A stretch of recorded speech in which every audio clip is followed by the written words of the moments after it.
Vitesse, puissance, détente, endurance, un footballeur de haut niveau doit savoir réagir au quart de tour, s'imposer dans les duels et enchaîner les actions rapides sans faiblir sur 90 minutes.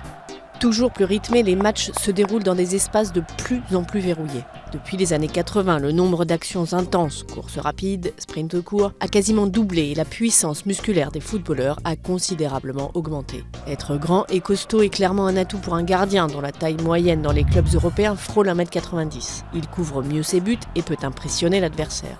Les défenseurs dépassent en moyenne aussi 1m80. Ils ont besoin d'une bonne capacité de détente, en particulier dans l'axe. Les duels dans les airs sont déterminants dans leur surface. Les milieux sont les seuls dont la taille moyenne se situe sous 1m80.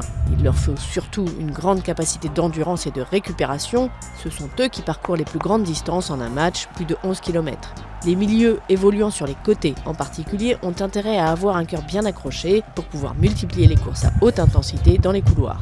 Côté attaque, les stars comme Messi sont capables de répéter les efforts intenses et courir vite balle au pied. Sur le plan physique, on distingue deux types de morphologie, les petits gabarits qui misent sur la vitesse pour déstabiliser les défenseurs et les grands capables de jouer des coudes et de mobiliser plus de défenseurs adverses.